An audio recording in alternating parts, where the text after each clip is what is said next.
Esta Bem, conferência boa noite, será pessoal. gravada agora. Boa noite a todos.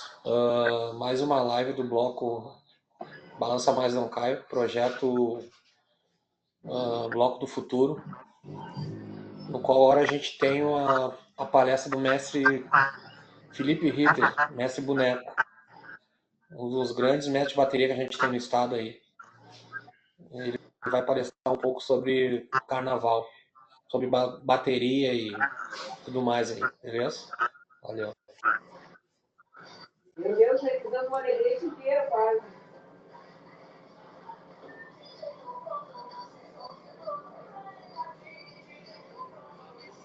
Os caras da carreta? Aham. E ele tem um fofão. Ah, ele tem cabelo comprido?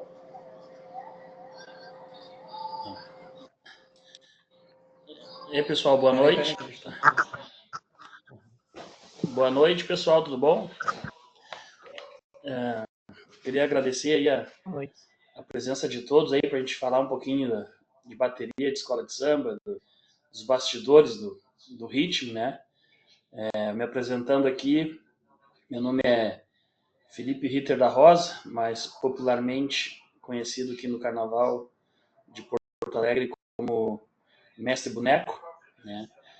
Tem uma história aqui no nosso Carnaval que começou em 1998, como ritmista da União da Vila DPI, né?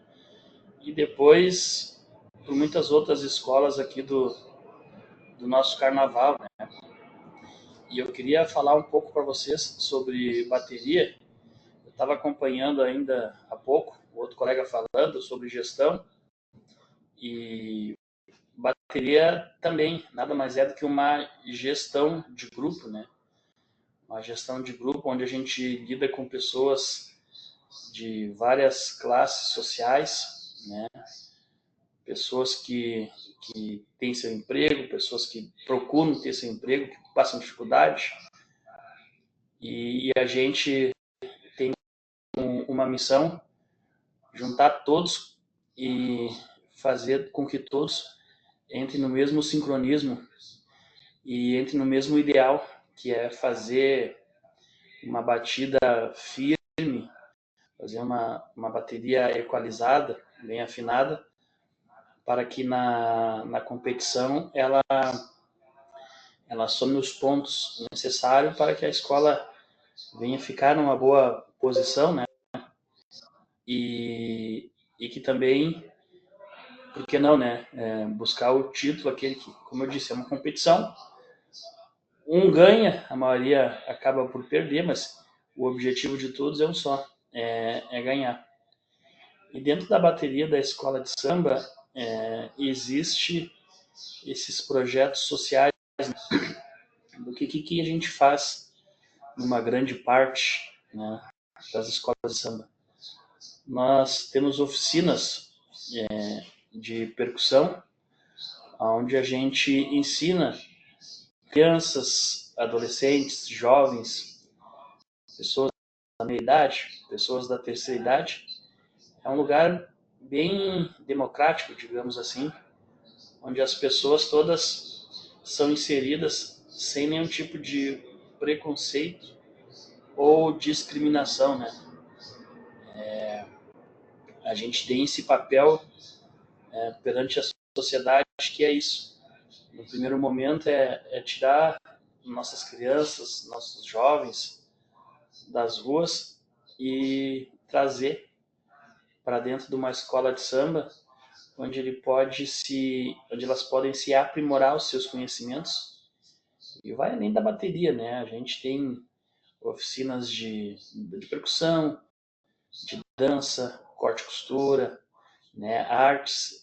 Então, assim, são muitas variedades de culturas dentro da escola de samba, que dali a gente pode, muitas vezes, a gente acaba descobrindo grandes valores, né?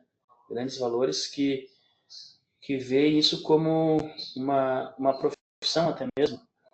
Eu queria fazer um relato aqui, que eu entrei no carnaval quando eu já tinha 18 anos, E posso dizer que comecei tarde, fazendo um comparativo com os demais, né, que eu conheci na minha época e os que eu presencio hoje, né, os seus inícios na escola de samba.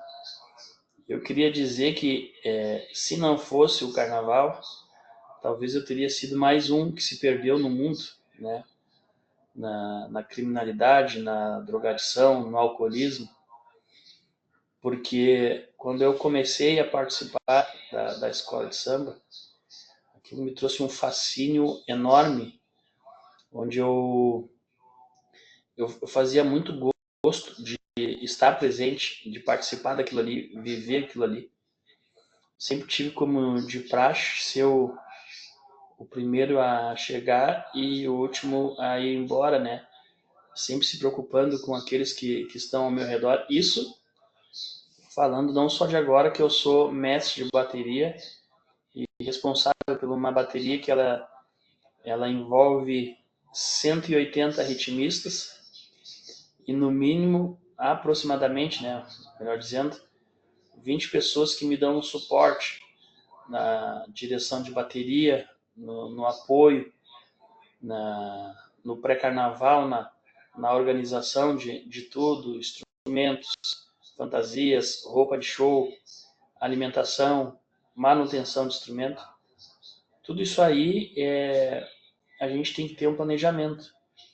Ainda nos dias atuais, a gente ainda ouve o leigo dizendo que, mas tá falando em carnaval agora em maio, tá falando em ensaiar em junho, mas o carnaval é só em fevereiro. Não tem como, infelizmente, né? Ou felizmente, porque a melhor parte do carnaval é o pré-carnaval, né? Tudo aquilo que a gente vivencia até chegar lá. Não tem como a gente simplesmente se juntar ali uma semana antes do carnaval e ir para a avenida. Não, existe todo um planejamento, uma organização.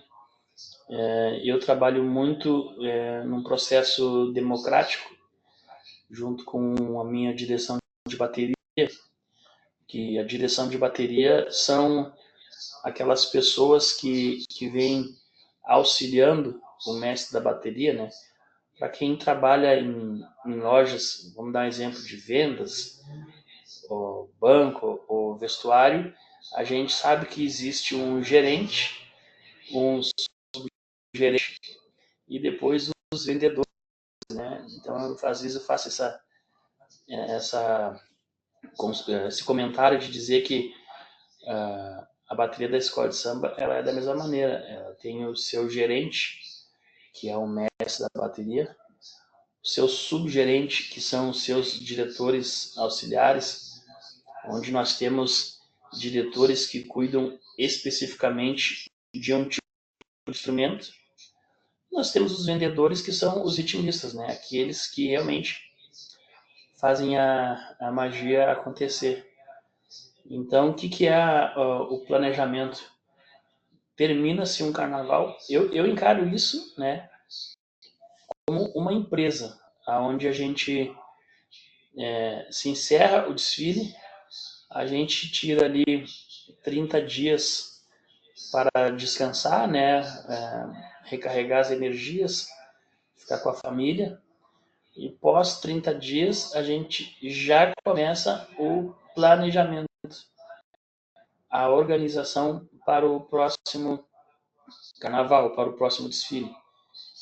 E isso, como a gente falei no começo, a gente vive de resultados, é algo comum, tanto as escolas fazerem trocas no comando da bateria, quanto o mestre da bateria, o comandante, fazer trocas na direção de bateria, né? Em alguns casos, até o próprio diretor da bateria recebe um convite para ir participar de um outro trabalho numa outra escola. E em alguns casos a escola também ela não está de acordo aquilo que a gente executou naquele carnaval, a escola acha que não era aquilo que ela buscava, ela também tem esse direito de trocar o comando da bateria. E o comandante da bateria, nada mais justo, ele se dá no direito de, quando recebe uma proposta de trabalho que seja boa para ele, que vá uma proposta, quando eu me refiro no meu caso, é quando vai ter uma estrutura melhor. É lógico que financeiramente a gente também procura sempre, né, algo que seja bom financeiramente, mas num todo é a condição, a estrutura, aquilo que a escola te propõe. Então a gente, esse ano aí o carnaval nosso aqui em Porto Alegre ele foi em março, a gente meio que deu uma parada no mês de abril, e agora nesse mês de maio a gente está em plena atividade, organizando eventos, né, que a bateria faz durante o ano para arrecadar fundos para amortizar da escola de samba o custo que se tem com os instrumentos, a manutenção dos instrumentos, o adesivo, né, dos instrumentos, confecção de fantasias, alimentação no pré-carnaval, porque muitas das vezes nós temos pessoas que vão direto do trabalho para o ensaio, até mesmo da escola, né, do colégio, para um ensaio, e às vezes não se alimentou. Então, a direção de bateria, junto também, que eu não tinha mencionado ainda, com a frente da bateria, a frente de bateria nada mais é, no meu caso aqui, que é uma rainha da bateria, uma madrinha da bateria, um rei da bateria, nós temos uma musa e também uma rainha plus size, se eu não estiver enganado. Então, essas pessoas também, elas não ficam só com essa parte do glamour de no dia do carnaval estarem lá lindas e maravilhosas, bem vestidas. Não, elas, para estarem ali conosco, elas têm que sofrer junto com a gente, né? Elas têm para alimentação, muitas vezes dão as camisetas da bateria, dos ritmistas, fazem o rateio também para adesivar os instrumentos, para que sempre o instrumento ele chegue no desfile com um aspecto de novo, renovado. Isso para o ritmista é muito importante. O ritmista valoriza muito isso aí, chegar no desfile e ter uma boa fantasia, ter um bom instrumento. Eu tenho também aqui no meu grupo de gestão de bateria, tenho uma secretária que me auxilia na organização, na parte burocrática, cadastro de pessoas que vêm ensaiando, acompanhamento na costureira, na confecção das fantasias. Quando tem alguma viagem com a escola ou algum show, fica na incumbência dela de passar para as pessoas, pedir dados informativos como nome completo e RG. Então, ela tem esse papel fundamental. Porque, como eu falei, não é só ritmo. O ritmo, ele é, vamos dizer assim, ele tem uma relevância muito grande dentro do contexto. Mas a organização da bateria, ela nos dá pontos positivos na hora do julgamento. Porque quando tu chega lá na avenida com a bateria tudo ok, bem ensaiada, a gente faz exaustivos, a gente ensaia a bateria tocando parado, a gente ensaia a bateria tocando caminhando, a gente faz a bateria tocar, não digo correndo, mas caminhando aceleradamente, porque às vezes no desfile da escola de samba pode acontecer de a gente ter que andar um pouco mais rápido e a bateria tem que estar preparada para isso, para andar rápido sem perder o ritmo. Então, assim, a bateria tem que estar nessa pegada, tem que estar bem ensaiada, bem equalizada. As fantasias, com planejamento e organização, a gente entrega com com uma certa antecedência, não muita, como a gente talvez gostaria, mas com uma antecedência para que cada um possa vestir a fantasia, ver se não tem que fazer nenhum ajuste, se não precisa fazer nenhum retoque nela ali, se o tamanho é aquilo ali mesmo. Então, o que acontece? Quando tudo isso aí está ok, a gente entende que a probabilidade da bateria fazer um grande desfile, ela se torna enorme.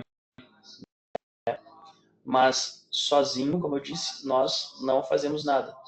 A gente precisa ter um grupo que nos apoia, que nos ajuda.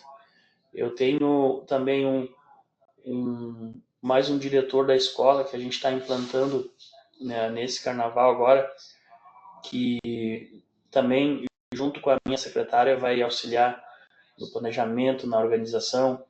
Ele que vai ficar mais em cima lá dos ensaios, para que quando a gente combinar que é um ensaio show, que tem um vestuário padrão, todos vão estar bem vestidos, alinhados, conforme a gente combinou. Aquele que não tiver de acordo, é o papel dele ali, pegar e pedir para que a pessoa não participe, ou a gente mesmo providencia o que falta para ele, né? A direção de bateria, a gente tem na bateria da escola de samba, eu vou pontuar para vocês aqui os instrumentos que eu uso. Não são todos, mas são esses que eu vou falar agora. Em grande parte das escolas de samba, todos eles usam.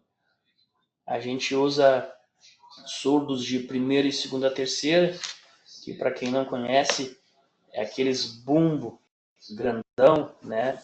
Onde vai um couro animal de cabra, onde o ritmista bate, né?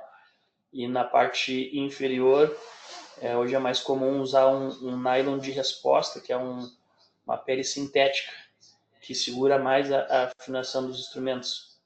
Então nós temos ali, isso a gente também chama, essa parte que eu vou falar para vocês agora, é a cozinha da bateria, né? Onde a gente tem surdos de primeira, segunda e terceira, onde numa grande parte, mas a gente encontra pessoas que usam diferente. A gente usa o surdo de polegada 26 para batidas de surdo de primeira, surdos de polegada 22 para batidas de surdo de segunda e surdos de polegada 18 que a gente usa para batida de terceira. A terceira, ela vem meio que assim no meio da primeira e da segunda. Para quem não sabe, a primeira e a segunda é como se fosse um relógio, né? Faz um tic-tac, tic-tac, cada um com uma afinação. E a terceira ela vem jogando no meio, dando aquele molho, dando aquele swing na bateria. Então, nessa parte de trás aí, quando a gente fala de surdo de primeira, segunda e terceira, a gente se refere a isso. Para dar o andamento, somar junto no andamento, toda a bateria ela tem um ritmo que a gente define muitas das vezes de acordo com o samba enredo, né? Muitas vezes a gente faz um ritmo um pouco mais rápido, muitas vezes a gente faz um ritmo um pouco mais lento, tem um meio termo, e ele é de acordo com o samba que a gente trabalha. Tem lugares, e a gente respeita isso, que as baterias já têm a sua característica e elas não mexem. Então, quando se faz um samba para dentro da escola, já tem que fazer ele mais rápido, porque ali a bateria é rápida. Ou, dependendo da escola, um andamento um pouco mais lento, porque ela não vai tocar mais rápido. Então, essa diversidade do samba, ela existe e ela é muito interessante, porque a gente não fica naquele marasmo assim de todo mundo fazer a mesma coisa, né? Cada um com as suas características, cada um buscando o seu diferencial.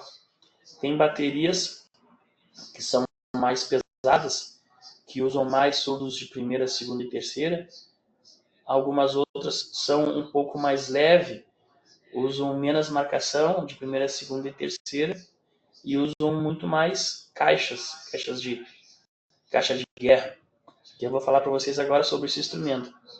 Na bateria da escola de samba, a quantidade maior de instrumentos que se usa é a caixa de guerra. A caixa de guerra, ela é um tamborzinho pequenininho, vou fazer aqui com a mão para quem estiver assistindo, de polegada 12 na grande parte, e ele é sintética em cima e embaixo, e aonde a gente bate, ela tem um bordão. Na real não é um bordão, dependendo da confecção dos instrumentos, são vários bordões, né? Que, para quem não sabe, é como se fosse uma corda de violão. A corda mais grossa do violão, ela pode ser usada ali, que dá aquela estridência no instrumento, né? Aquele então a gente usa nessas caixas o bordão, e eu vou dar aqui um exemplo meu desse ano. Esse ano a bateria na qual eu sou mestre, a gente desfilou com 11 surdos de primeira, 11 de segunda, 13 surdos de terceira, 22 repiniques. Repinique, ele é um instrumento que ele tem a mesma polegada, circunferência da caixa, polegada 12, em grande maioria, tá? Às vezes contra instrumentos diferentes, de outros tamanhos. Mas o repinique, ele é a mesma circunferência da caixa, polegada 12, porém ele é um pouco mais compridinho. Enquanto a caixa ela tem essa altura, o repinique já é um pouquinho mais. A caixa a gente toca com 2 baquetas. O repinique ele é tocado com uma baqueta, para quem não é canhoto, né?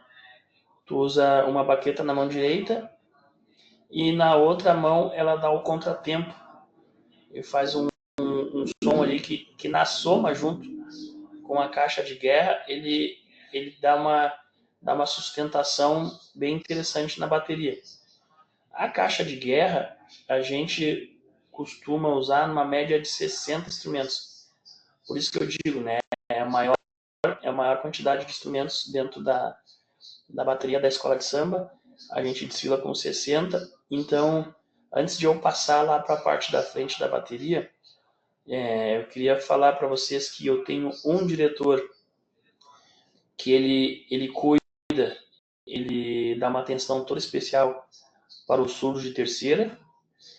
Depois eu tenho mais 2 que cuidam surdos de primeira e segunda, porque quando a gente desfila, essas marcações de primeira e segunda, elas ficam espalhadas nas laterais da bateria. Então a gente deixa um diretor numa ponta, outro diretor na outra, cuidando, sinalizando para que a bateria ela conclua as bossas todas no tempo, né? E também vai olhando a afinação. O instrumento caixa, eu trabalho com 3 diretores, onde a gente divide 20 instrumentos aproximadamente para cada um cuidar, né? E, pessoal, na frente da bateria, nós temos alguns instrumentos que esse que eu falei agora para vocês, toda bateria de escola de samba tem. Surdo, caixa e repique. Lá na frente, que eu vou falar agora, todas elas têm o tamborim, que é um instrumento agudíssimo, pequenininho, que se usa com uma baquetinha, que ela tem, são 3, 4 pontas, de acordo com o gosto de quem toca.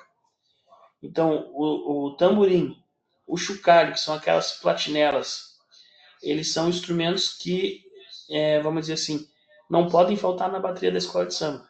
Não, eu não vou cometer uma gafe de daqui a pouco dizer que eles são obrigatórios, não tenho essa certeza, mas eu acredito que sim. Então lá na frente a gente tem o tamborim, o chocalho, o agogô de 4 sinos, que vem desenhando o samba.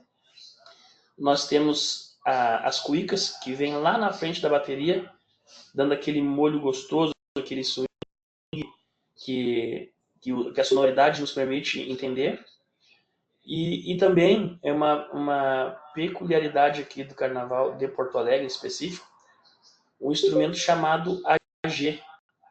O AG, ele é, para quem é de fora, ele é primo, vamos dizer assim, do xequerê. É um porongo grandão, com miçangas, acredito que seja, que ele faz, sendo tocado assim no contato, ele faz um swingzinho bem maneiro. Então lá na frente, eu monto a minha bateria. Eu venho na frente e logo após a mim vem a cuíca, o xequerê, o agogô, chocalho e tamborim. E lá atrás vem a cozinha que a gente chama. Então, assim, cada diretor tem um papel importantíssimo, porque cabe ao mestre sinalizar o que vamos fazer dentro do samba, e eles são o meu elo de ligação com o ritmista. Eles vão passando e comunicando a todos aquilo que a gente vai executar. Então, gente, queria dizer que, a grosso modo, a bateria de escola de samba ela é isso aí. Ela tem que ter uma gestão de grupo, né?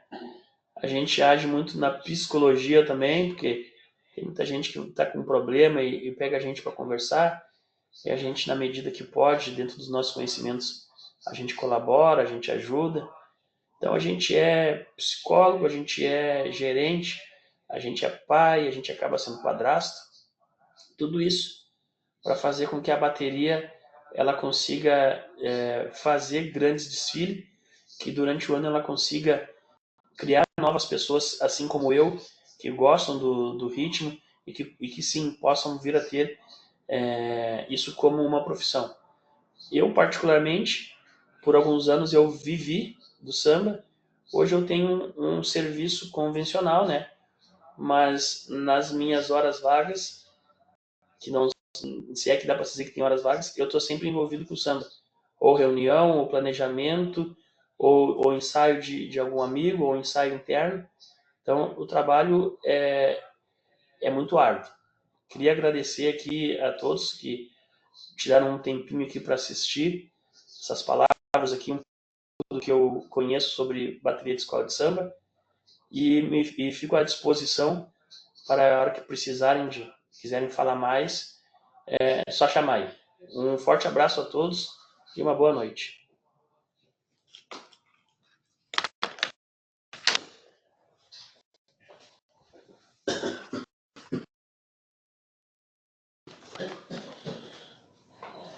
Bem, pessoal, mais uma etapa concluída nossa aí do projeto, com o mestre de bateria, o mestre boneco. Agradecemos a todos pela ter participado aí e até a próxima. Obrigado a todos aí.